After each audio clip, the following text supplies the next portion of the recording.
welcome to the Workshop Therapy Podcast. I'm your host, Andrew, and joining me today for the last guest podcast of 2023 is Mr. AJ Camarado of Crafted in NJ. How are you, sir? Wow, this is nice. Okay, you could settle down. You can settle down. So we're obviously recording in front of a live audience today. And nobody has got a response like this ever. This is amazing. Thank you for being on, AJ. Anytime. It's an honor. Wow, that was nice. Yeah, the just barely updated in the software here, and I was like, "Oh, that'd be hilarious if I threw that in there." I liked it. That's going to sound really good. Everyone's going to really think it was a live audience. Well, now that you blew it, so everybody will know now. There is a live audience. Sorry, everyone. Yeah, there's 2 people watching right now. Anyway, so welcome on, and yeah, how's everything going for you? We talked a little bit about the flag making thing. You're pretty busy with that right now this time of the season. Yeah, go with I say it all the time. I know I could guarantee I could speak for at least, I would say, 10 other makers that we probably say before Christmas, I'm not taking any orders close to Christmas. I'm going to end at least, a couple weeks before Christmas, and I'm right back into the same thing where I am butting right up to Christmas. I actually have another flag that I didn't mention. I'll be delivering it on Christmas Eve, first thing in the morning, because a long story short, the guy messaged me probably early December and said, "Hey, can you have a flag done for Christmas?" And I said, "Sure, I can. Don't you worry."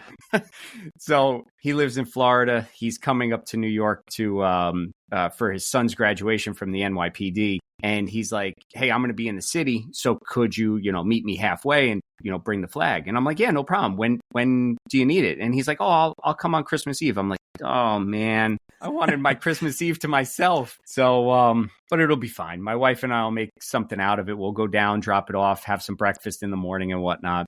But it's tiring. I'll probably, after we're done recording, I'll probably be up for another 3-4 hours after that, trying to get stuff done. I mentioned you it before. Go fix some trucks tomorrow, do you? Or you got tomorrow off? No, luckily we're off. Tomorrow I have a wedding that I have to go to, so that'll take up, pretty much most of the day.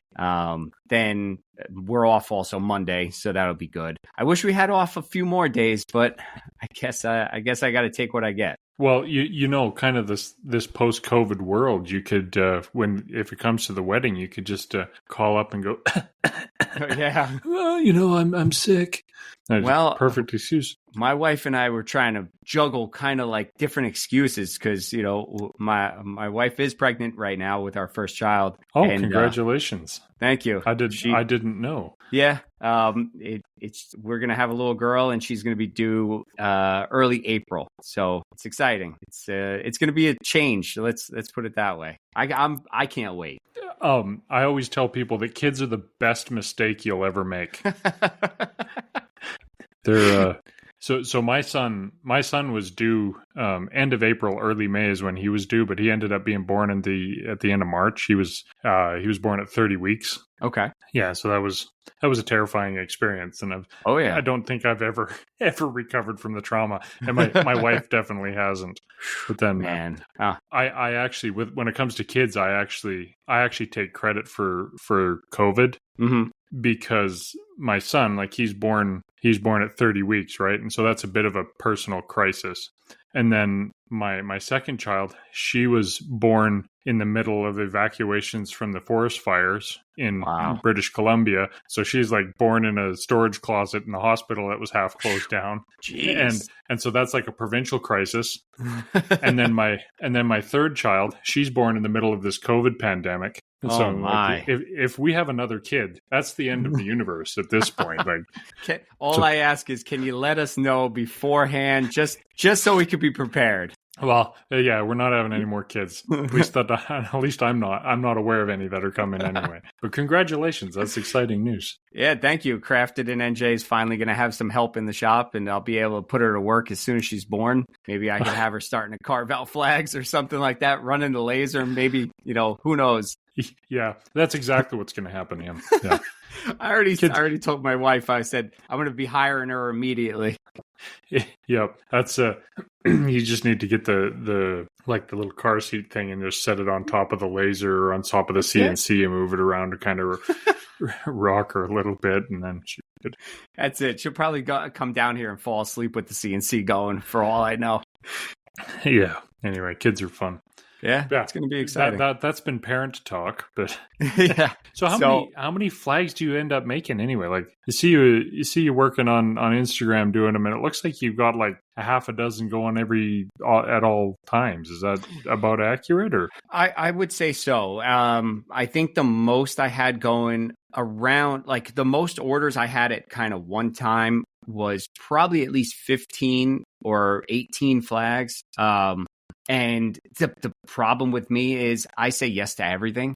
So I could be 10 deep into it. And if somebody said, hey, I need 2, okay, I'll take it on. And it's a fault of mine because I want to make everyone happy. I want to be able to please those people, and I want to be able to build relationships with new people so that maybe, later on down the road, they might want something else. By me saying, no, I can't do it, I feel like I just shut that door. And, not that I don't want to give anyone else work. I want my work out there. And, they're reaching out to me for a reason. So I'm figuring I could make them happy. And at one point I was pushing people out. So I'd say, hey, it's going to be 4 or 5 months before I start it. But then what I noticed would happen is I would take on more orders when it got close to that time. Then it would get flooded. And then I'd kind of forget about those other orders that I had promised. It was just this vicious cycle. And I'm trying my best to clear myself up. So I go into 2024 with 0 backlogged orders because I still have a customer waiting 2 years, I think, for flags.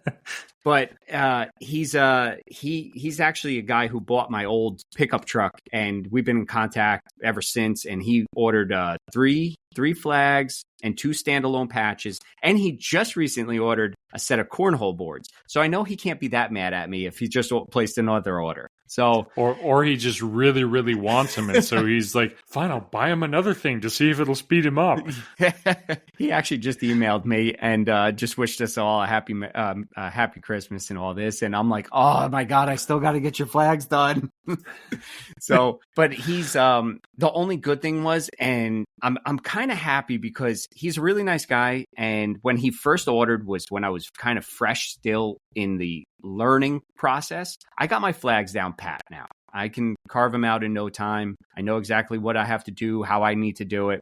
So when he ordered them, I was still like not carving them the way I do today. The patches were just hand painted. They're not 3D like they are today. So I told him, I said, look, I feel like an asshole. I'm sorry if we can't say that. I do apologize. It's the all jersey right. coming out.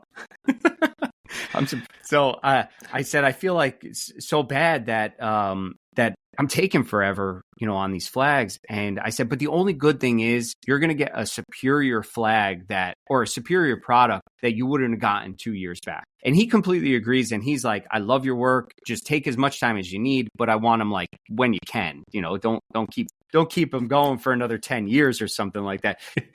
Don't die first. He said to me, he goes, look, I retire in 10 years from his police department. He goes, do you think you'd have him by then? I was like, look, it's not going to take that long. I promise you. But he's very willing to wait because of the if you look at the flag kind of when he ordered it, like that time frame, they looked nothing like they do today. So I told him, I said, I'm going to give you something that's going to blow your socks off, that it's going to be so much better than what you ever imagined. And the only thing is I just have to get to it and start working on them so I can get them into his hands. Yeah. But one other thing that really holds me up is, and I've heard other makers talk about it, is I want to try something new on his flag that I've never done before. But I actually tried it on another flag just recently, but it was a 3D carve. I've never 3D carved with my CNC up until maybe a month ago. And it's been a goal of mine because I didn't want to put just a flat patch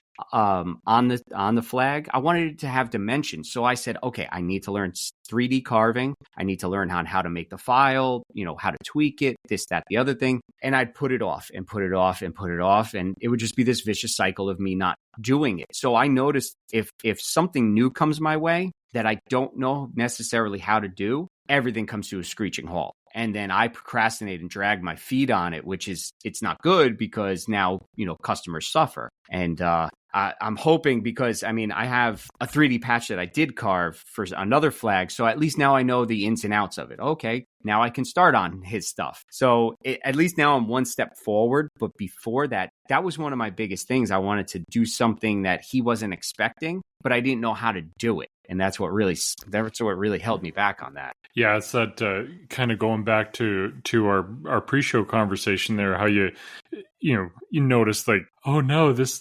thing is a 1/16 of an inch off.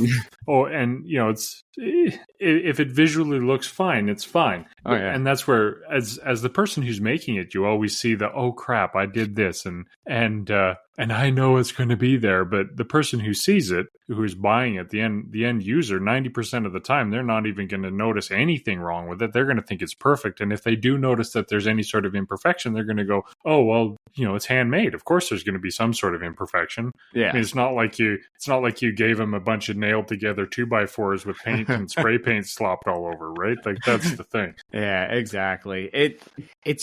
That is the other thing. I want it to be as perfect as I could be, and that hurts. It hurts me a lot because now I'm trying to strive to get that perfection, and I'm scared because like I didn't want to 3D carve on wood. I wanted to do it on something softer so that I could learn, so I didn't break the CNC. Now I'm down that. Now now I have to spend money to fix that. Now I have to spend time to fix it. So there's a lot that goes into it. It's just I keep saying it, but it's a vicious cycle that I go through where nothing gets done because I don't even know how to start it. It's bad. It's not fun. I actually have a video in the works coming up. Maybe I shouldn't say anything. Somebody might scoop me on it, but it'll involve breaking some crap. Okay. And it's going to be one of those things with my CNC that it's either going to break something very badly, or it's going to be like, oh, I didn't know I could do this. and it'll be, and everything going forward is going to be so much more efficient. Mm-hmm. But until you get past that hesitancy of, oh no, I might break something, or until you find the boundary of where you are about to break it, but you can function, 80% of that, mm-hmm. You're always going to live in that paranoia of, well, if I push it to 20%, is that going to break it? When in actual fact, you could push it to 95% and you're still fine. Oh, yeah.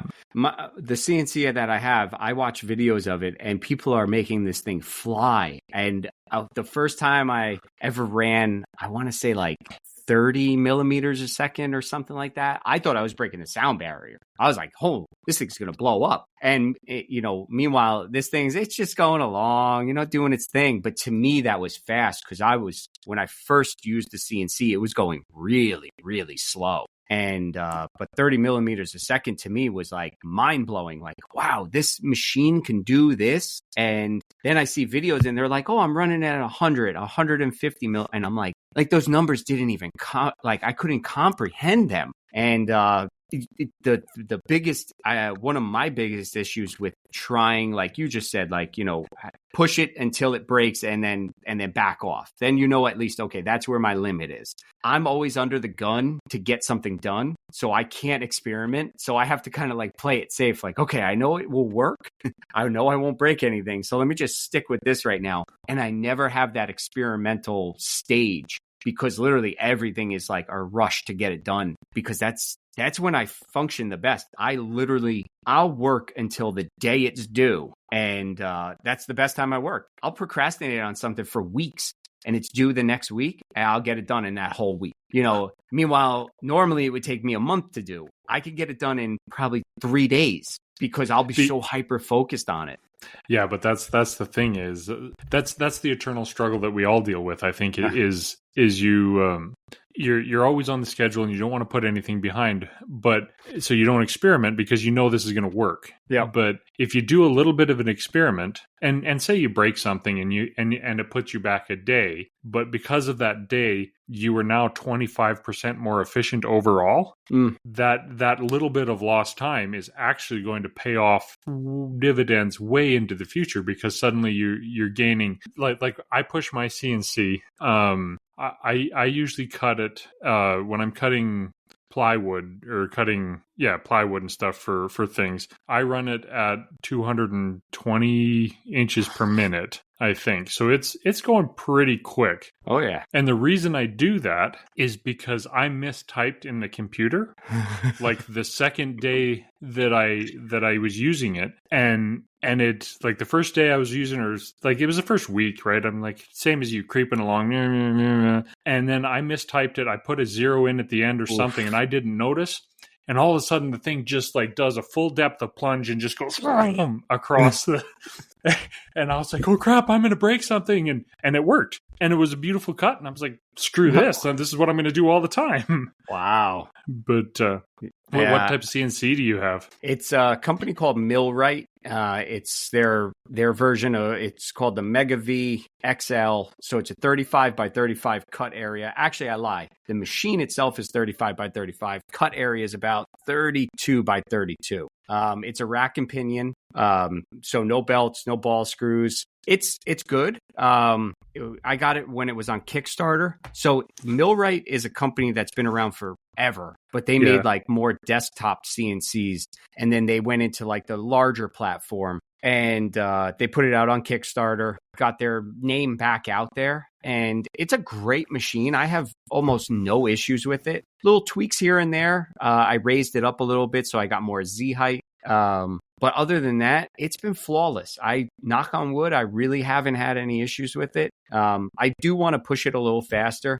Now that I'm getting into 3D carving, I'm definitely going to have to go a little faster because, you know, some of those 3D carves, depending on how big it is, they could take forever. You know, most of the stuff I'm doing is V carves, simple cutouts, you know, nothing crazy. The patch that I just made was the craziest thing I ever made, and I made it twice. And I was like, oh my God, this thing can make something this cool? Like, you know, and then once I learn more on 3D, I hope to be able to add a line of 3D carved wavy flags where I could take one of my designs, have it 3D scanned, and now I have my flag that I physically carved out, but have the machine do it, sell them at a different price point, and then maybe be able to get my work out there even more. You know, maybe quick things. I can have it doing its thing while I'm doing something else. Yeah, that's where you know, if you got 18 flags on the go and you have 3 CNC machines running, you know, who cares? Then you can have as many. You just hire another employee.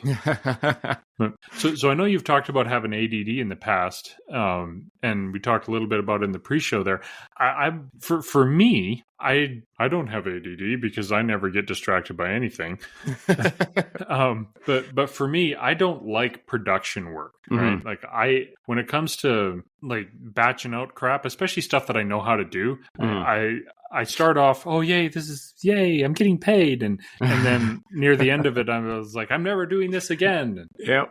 But so I'm curious for you, how do you deal with? It's got to be repetitive and monotonous. Like 3D, I've never done 3D carving or power carving or anything. How you do your flags and stuff. Mm-hmm. Doesn't that get like monotonous for you? Or it does, and this is also why I'm so far behind on orders, where I have a backlog of them, because it's the new project, it's the new shiny project that somebody just came to me with. You know, even though it's the same thing, it's different and new, but it's the same. So when I'm carving the flags outside in my backyard, it gets very repetitive and very boring. But then, so I go in very big wave. I go where I'm excited for it. As I'm carving it, it just goes down. As I'm sanding it, it's further down. As I stain it, it's further down. The only time I start to peak back up is when it's getting close to the finish line and I can see that work.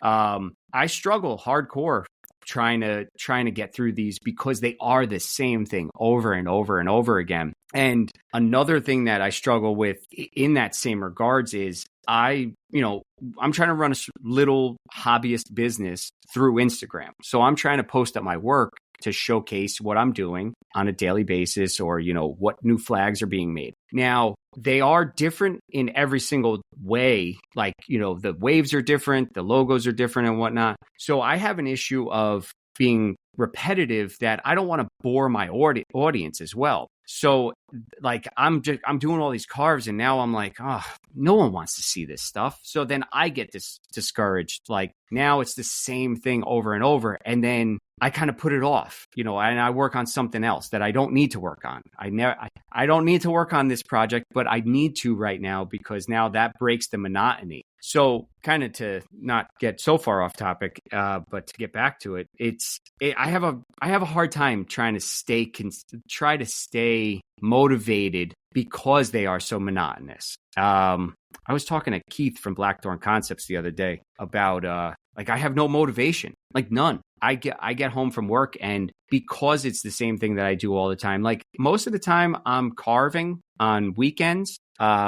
And then I got a lot of sanding to do. And we all know sanding is not the greatest. And those flags take sometimes forever to sand. And it gets to the point where it's like, okay, I'm through my third flag. Like, what can I do to spice this up? So I work on something else. Now I get so hyper focused on that, I forget about the other stuff. But I think the only thing that helps me is the new shiny, like, project that comes my way, like something a little different. It's the same, but maybe they want a different logo. Now I have to retool my brain to say, okay, how can I make that logo work as 3D? And yeah, I think I went so far off topic, and I apologize about that. No, that's exactly. I was going to ask you, what are some of the strategies you do, and just like switching up what you're doing temporarily makes a big difference, eh? Yeah, it definitely does, because then I get away from that monotony for a little bit, and then when I go back to it, it's refreshing. Like now I'm fine. I could sand for another 3-4 hours. I'm good. But there are times where I look at this stuff and I'm like, oh, I still got flags sitting to my right that I carved. And I'm like, I don't want to sand you. Like, you'll get sanded at some point, just because like, I know it's going to be a pain. And it's one of those types of flags that it's different than my norm, and I want to make them right. So now I'm procrastinating. So it's all, I keep saying it, but it's a vicious cycle. Yeah. Do you hand sand everything basically, or do you have? I very rarely see you actually sanding anything on Instagram, so I don't know actually how you do it. I want to do so many things. Like I wanted to post up on YouTube, like a full build process so people could see and whatnot. And that's for another story. But I sand with a little 3-inch Mirka, and that is my workhorse. That thing gets into the waves. Now, if I'm doing like a medium size flag, which is about 24 inches wide, my waves are really, really tight. So even that small sander can't fit in there. So now I have to hand sand. Larger flags, I could do all with the little palm sander and some hand sanding, but I'd say it's like a 50-50 with the Mirka and then hand sanding. What about one of those like sanding mop type of things? I'm assuming you've tried those. Do they work? Or I haven't tried like the mop type. I've tried a slightly different knockoff brand, and it actually made the grain. It actually raised the grain, so it wasn't nice and smooth. It almost like made it rustic looking. And that's, I want them nice and smooth so that the stain lays nice. So I kind of stayed away from that. But I've gotten such a system down where I start on the same edge every single time, and I work my way through the flag the same exact way. So I got in such a system down that it's like, it's almost second nature, power sand as much as I can, and then go through by hand. And I only do 2 grits. I'm doing 80 grit and 180, and that's it. I don't go any higher, no nothing. So it's, I'm not running through 4, 5, 6 different grits. So that's one good thing as well. How long does it take you to sand a flag? I would say on like a 3-footer, I'd say at least a good hour to power sand it. Then on the 2-footers, I'd probably say around maybe an hour and a half, just because hand sanding sometimes takes a little longer. What do I have to go in? Do I have to use, because I'll grind them out with a Kutzall disc, and then it's kind of like the same thing as the Sabertooth disc. And it's then like it's got real carbide teeth on it. And then I'll go through with a 120. I'll go with a 120 curved flap disc. So it's actually full sanding on both sides. And then I do that like a pre-sand. So I kind of cut down on my sand time, but it still takes me about an hour, I'd say. So it's a lot, and I'm hunched over. And so my I'm hunched over when I carve. I'm hunched over when I sand. I'm hunched over when I stain. I can't get away from my back issues on that one. Yeah, actually, that's another video that I have. I should shoot. Is I've had a conversation with a couple people about like back pain issues in the shop, and yeah, there's like a lot of when you're bent over, it's really bad for your back. Have you thought about like mounting stuff on the like a wall and carving standing up, or do you think that would be just kind of too weird to do that? You know, I never thought of that. That's not a bad idea. I'd have to see how I could come up with something for that. But I'm trying to like envision it. The thing is, like, I like to work over my work so I can really see it. So I don't know how that, I mean, technically I would be working over it. It would just be up in the air at that point. You know, it wouldn't be like I'm carving up here and, you know, I'd be kind of face level. Or you could turn, if you wanted to carve above your head, you could turn that into like a whole extreme power carving show. That would you know, be. like, look, I'm hanging from a chain, power carving a flag. You know, that's a good idea. You could even do one like that rotates while you're carving. You just got to keep going with it. Juggling two different angle grinders. Oh man, that would be something else. Let me tell you. That's angle. That's I've never got into power carving because angle grinders. That is legitimately the one tool that terrifies me. Like I'll use them, but like I'm just like, I have a legitimate reason for this. Like, okay, because when I was 5, I was working on the truck with my brother. He was refinishing his truck, and I don't know what happened, but I was leaned over, standing on a bucket, like leaned over the engine compartment looking at it, and the bucket fell out from underneath me, like I was standing on it funny or something, and I came down and I landed on the angle grinder, and one arm hit the trigger, and Ooh. this arm took a big chunk out of my elbow. Ooh. And I don't remember that, but I remember the nurse peeling the cotton balls out of it. Oh, and man. Yeah, for the rest of, I still, when I pick up an angle grinder, if I can do it another way, I'll do it another way. And I still I'm like, okay, I got to psych myself out. I know I'm not going to kill myself, but I've got to do this. Oh yeah. Yeah. Yeah, you definitely have to have some respect, especially with the carving discs. I mean, they're aggressive. And I don't use the ones with the paddle switch. I use the ones with the slide toggle switch. So it's locked, it's on. So if something happened, I just can't let go of it. But I prefer that because then I get to maneuver my hands different. You know, I can hold it while it's still on. And I've gotten so comfortable with the grinders, I can feel when it's going to do something odd. So it's like, okay, I'll back off a little bit. And most of the time I'm pushing these grinders, I'm pushing them into the wood. I'm working them. So they're kind of, if I'm going to feel something, I'm going to feel it quick. And luckily the only injury I've had from a Kutzall disc was on, I'm trying to think, I think it was on my right finger or my left one. I can't remember. One of my pointer fingers. I took the grinder guard off when I was brand new to this. So I just got my Kutzall disc. I'm so excited to use it. I said, I don't want this because I want to choke up because I choke up really, really far on my grinders. Well, as I'm going, I bent my finger and it ran right into my finger, my knuckle. So of course now I'm bleeding. My wife wasn't home, so she was at work. So I call her in a panic. And this was, I want to say maybe like 5 months or 6 months since we started getting together. And, you know, she's at work. I'm calling her. I'm sending her pictures. I'm like, do you think I should go to the hospital? She's like, no, it doesn't look that bad. She gets home that night. She goes, oof, you should have went to the hospital. That looks like it needs some stitches. So that was really my only injury from one of the grinders that I know of. But ever since then, I put the grinder, that guard back on just in case. I don't use it with the flap discs because it's like, it's sandpaper. What's the worst that's going to happen? It's just going to sand my skin off, you know. But I use it with the Kutzall disc because those things are sharp. Yeah, big time. Yeah, and that's the problem with grinders is when it cuts you, it doesn't cut you. It rips out a big chunk. There's no like nice little slice where you can put a Band-Aid on it and done. There's a chunk of your body missing now. Oh yeah, big time. You know, you brought a memory back when you were talking about the grinder and that you're that you're hesitant now because of a previous injury. I'll make this story quick. I had an air drill. So it was a drill that went into a compressor air line, and I was working inside a little cubby, and it had a big hole saw on it, probably about 4.5 inch hole saw. Well, I went to go like pull myself into this cubby, and as I pulled, I hit the trigger. I wasn't holding it, but my hand bumped the trigger, and those don't have locks like the cordless drills or anything. So I bumped it, and it nicked my chin. And since then, I was deathly afraid of them. So when I use like my Milwaukee drills or whatnot, every time I put that drill down, I don't care if it's got a Phillips bit in it, I don't care if it's got a teddy bear in it, it goes into that lock position because of that injury. So you brought that right back when you were talking about your grinder story. Well, that's one of those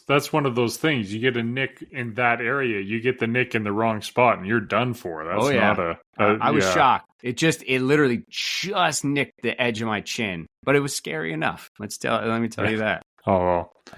Speaking of PTSD, right? I guess. Yeah. I will never forget that time, because I've had so many people grab my drill and they're like trying to pull it. I'm like, it's locked. They're like, why do you keep locking it? I'm like, here's the story. And then I go into it and then they understand. Well, that's what a lot of people like, building inspectors and OSHA, all of these types of things. A lot of people don't realize that all of those codes, they're written in blood, right? Yeah. Like it didn't exist before somebody did that thing and something happened. Oh yeah. But I mean, I'm sure we all have OSHA stories to share too, but where, that was stupid. But at the same time, the others say, one of my favorite, going down the rabbit hole now, one of my favorite OSHA warnings, I guess it's not an OSHA warning, but are you familiar with John Sered at all? No. So they're a chainsaw company. They're here in Canada. I've talked to a few people in the States about them. They've never heard of them, but they're a chainsaw company, and I think they're out of Sweden. Okay. But the chainsaw that I have, or my brother has, I guess, in the owner's manual, it says, "Do not attempt to stop chain with hands or genitals." Yeah. Wow. And it's like, that's got to be a mistranslation. But if it isn't, who did that? Who's the first guy or woman who did that? It's like, well, it's a dumb thing to put your hand on it, but I'm going to stick it, Hey, before that warning, the guy's like, they didn't mention that part, so might as well. Yeah. No. Oh man, anyway, that's pretty weird good. Things that people do. Yeah. So, don't want to keep you here too long because, you've procrastinated long enough and now you have lots of stuff to do. But so if you have a 2023 words of wisdom on how to deal with ADD for everybody, what would you say? What has 2023 taught you? Oh man. All right. I would say it has taught me that I need to be better organized. It has also taught me that I have no idea what I'm doing with my business because I track nothing, and I really need to get better at that, for all different reasons. For my own sanity, for taxes and stuff like that. So that would also be part of organization. It also taught me to stop procrastinating so much and just get the work done. There's quite a few things, but those would be, I think, the top three that come to mind. It would be organization, work skills, like, managing this business skills. And then I don't even remember what I said for the third one. I just lost my train of thought. That's all good. One thing that I thought of, actually, just side note, I know in the pre-show you talked about how writing things down for you, that's the way you do it. Put it digitally, it disappears, which is one of those hallmark ADD type of things. But that being said, have you ever looked into, like, as a business, being self-employed? I've been self-employed for a long time. I use a company called Wave as my accounting software, and so they have a invoicing and like customer management type of stuff, and it's free. Oh wow. And one of the things that you can do with that is when you get an order, you can pop that into your invoicing, or you make the person an invoice.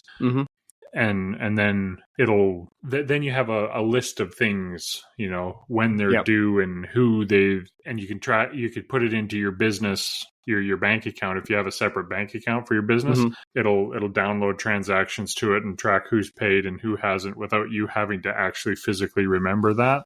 That's good. But it's something to look into for you. Yeah, definitely. It's I like the invoicing thing. I think I have something like that through Square, and I hardly use it because I always forget. It kind of goes by the wayside because they, the people say, "Oh, I could PayPal you or Venmo." So I'm like, "Yeah, screw it."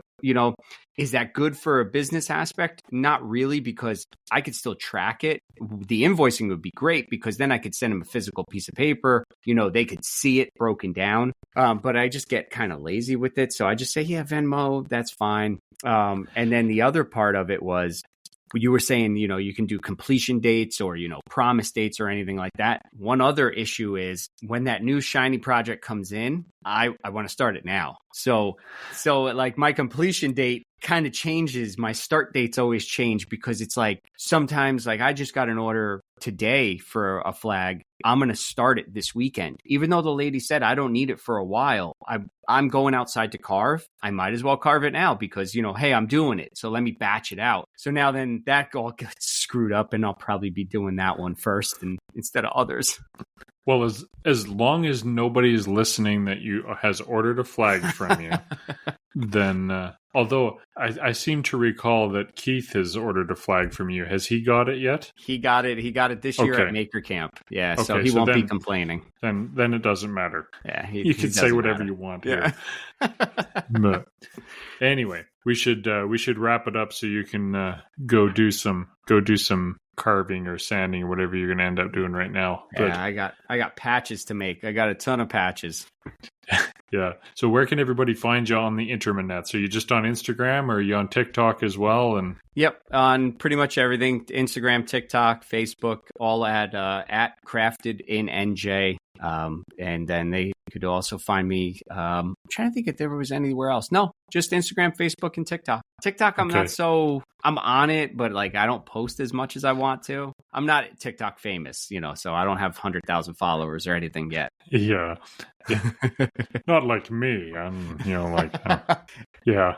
I think my one video on TikTok that did good was that stupid bandsaw folding video. Mm-hmm. And I think every single follower I have came from that video pretty much. and so as a result, when I post, I think that one went to like 8.4 million or something like that. Wow. And every other video I post gets like 200 views or 300. Okay. But wow. Anyway, jeez. Yeah, I don't know. TikTok's such a dumpster fire sometimes.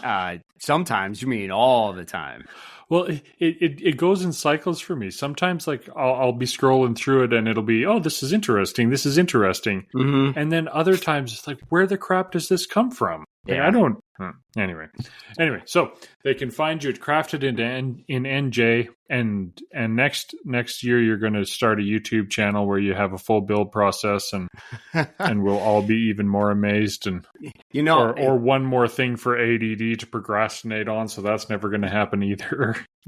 Just real quick, because I don't have enough going on in my life, I started a new Instagram and a new TikTok for my job related stuff. So now I'm doing that on top of Crafted, on top of my own life. And it is so much. I don't know why I decided to do it. Well, now you're going to have to. This is why you're having a little girl. She's going to be your camera operator, and she'll just follow you around. And I'm just going to strap a GoPro to her and just let her walk around and follow me. That would actually probably end up being viral content once she's like 2 years old, because 2-year-olds are hilarious. They're the like I love my older kids, but the youngest, she's at that stage of like she speaks well, but she doesn't use words right. And so it ends up just being hilarious. Yeah. And so having somebody like that follow you around with a GoPro watching you all the time with and that sort of commentary would be hilarious to watch. Well, you'll have to wait a couple years to see that stuff coming out. Yeah, my girls keep wanting to come out to the shop. Maybe I should just put GoPros on them. That's it. You could have a multi-shoot session. You could have a few all different ways. You could put one on the ceiling, like with ropes and whatnot. Give each one of them one of those 360 cams, and then, man, that would be an absolute nightmare to edit. That would be horrible. The whole time it would just be these fish-eyed, globe-looking things. Yeah, no, that'd be awful. Oh man. Anyway, so thanks for coming on, and Absolutely. we'll head over to the after show here and entice people to come over there. Sounds good. And just a quick reminder, because I forgot to mention it in the main show, but there's still time to support on Patreon if you want a chance to win the brass hammer I've been making, or a brass hammer. Anyway, so head on over to Patreon. Any level of member is entered to win, and support there. Also, if you want to leave a review, that would be appreciated, or feel free to send questions to Workshop Therapy Podcast. Questions at workshoptherapypodcast.com. Thanks for listening.